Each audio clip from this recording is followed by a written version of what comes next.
The main challenge for governing health data is ensuring the systems for using this data are trustworthy from the perspective of citizens. Health data is fundamentally about people, and they have a stake in how it's used.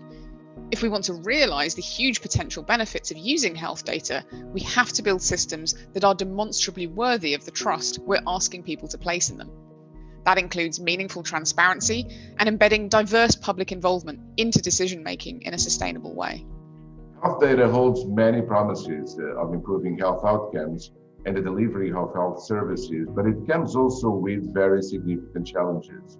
I would summarize in three main challenges. The first one is about the privacy, security, sharing, and the use or misuse of health data. The second comes with a big issue related with bias in data. The fact that data sets many times they come from high-income countries, many times white male populations, and we know today that about 80% of cardiovascular disease problems are actually in low and middle-income countries. And the third challenge is about the accuracy of data collection. It's all about how you build capacity. Rules are not enough. It's passion and conviction and commitment that really make the difference. Capacity within your organization, but amongst us all. I can give an example, empowering governments to say no to systems that donors or others are selling to them if they're not suitable, if they're fragmenting, if they're over-engineered and so on. We all need the capacity to be able to make good decisions to govern data. We need to ensure that regardless of its universality, different stakeholders are actually resonating with the local context and have control over their data, their health data. And they're taking into account the fact that governance is really rooted in the context. The main challenge for governing health data is making sure that it is consistent across geographies and places, because it is important for our work to be able to compare like to like. All too often, people are not consulted on the use and reuse of the data. And a lack of coordination, therefore, means that there's no common approach for accountability or clarity. With a lack of coordination, dialogue on how to address data challenges is fragmented, with limited learning across sectors and a failure to unite behind common norms, common values, and a collective ability to bring all voices to the debate, and therefore pushing policymakers for change. One of the main challenges is to find appropriate funding for both the health system as well as the national data ecosystem. The critical challenge in governing health data is ensuring equity in how data are accessed and used, especially in poverty-related diseases and settings where data processing resources are limited. Equity is possible when health workers, ministries, and researchers who collect data and the communities from whom data are collected are a part of the benefits of sharing and using the data. And there's lots of ways to do this, which reduce barriers to access and strengthen the health impact of data use. One critical challenge for governing health data is to ensure that data doesn't just end up populating centralized reports or dashboards, but also that it contributes effectively to continuous learning at all levels of the health system. And for this, health data need to be better oriented to the needs of health systems and communities that they serve. It needs to be presented in a form that's helpful for decision makers working at different levels of the health system, and it needs to be available when they need it. Remember that we're actually data stewards. We're stewards that want to use the data effectively to gain insight, that we're trying to set up systems that allow it to be fairly shared, and that the benefit goes back to the people from whom that health data has been collected. So keeping that steward perspective means that we'll set up the right structure to balance fairness with gathering insight for really creating a global good.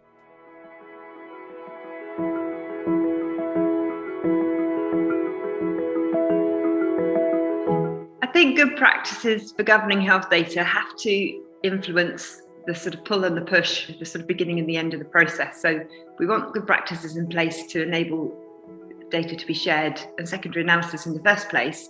And then we need to have good practices in place to make sure that how that data is used is responsible, accurate, and also whatever comes out of that gets back to the original organisations that gave the data in the first place. To me, I think the good practice is bringing the people and stakeholders together to talk about their challenges.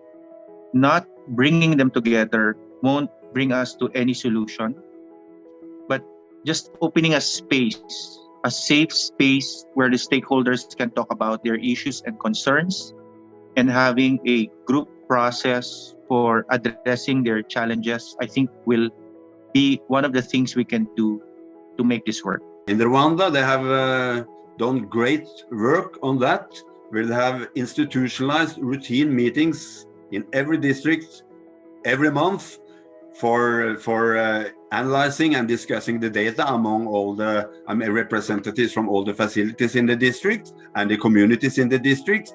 And also they have a good practice on every month validating the data before these meetings, which are called the statistical meetings, data use meetings at the district level.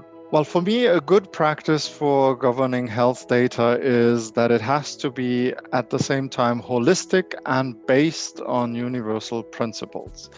At the country level, it has to be holistic because health data do not stand by themselves. They are part of a much bigger statistical and data ecosystem containing demographic, social, economic information, and all of them have to be connected and integrated.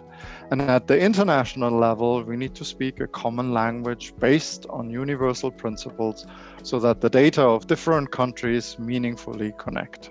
Our team at the Infectious Diseases Data Observatory, or EDO, has used an equity-driven model to develop data sharing platforms for emerging infections and poverty-related diseases.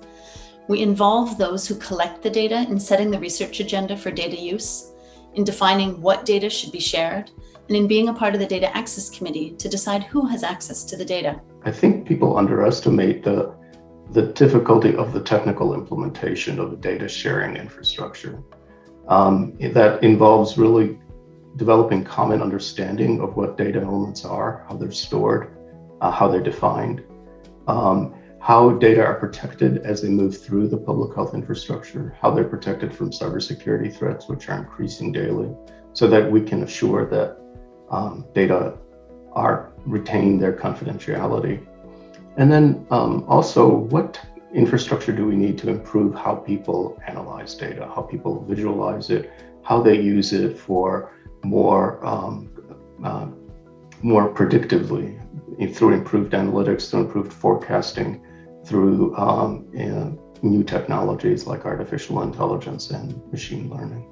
A good practice for governing health data may be like the example we set up in France, a health data hub to gather health data and allow to project leaders to access to the identified health data via an extremely secure IT platform. And then they could pair and analyze all the data in compliance with citizens' rights. A key resource for any researchers aspiring to conduct high-quality clinical research in low and middle-income countries is the eDCTP Knowledge Hub, which comprises the protocol development toolkit, the data management portal and data sharing toolkit. And this includes a recently released data and biospecimen governance document from a consultation that was launched by the Africa Academy of Sciences. A good practice is to remain flexible and remember that one size doesn't fit all. Sometimes you can centralize the data and do the analysis centrally. Sometimes the data has to remain where it was collected, and then you have to distribute the analyses and then collect back together and aggregate the results. So the best practice is to remain flexible, to support the different use cases and data types, and that gives us the best chance to be able to combine data from different disciplines and work together. I think the advent of access-controlled databases and data use agreements for sharing health data that can't be made publicly available is a really positive step. And I'd like to encourage authors to consider using these sort of resources when they develop studies that involve human participants, so that they can ensure that their data is shared in accordance with their ethics committees and their funders' requirements long after the study is completed. But at the same time, the cost of using these can be quite high and their availability is far from universal. So I'd like to work as a community to ensure equitable access to these services, which could potentially also support greater diversity in the data that are contained within the databases, which would make them more valuable to drive new discoveries in the future.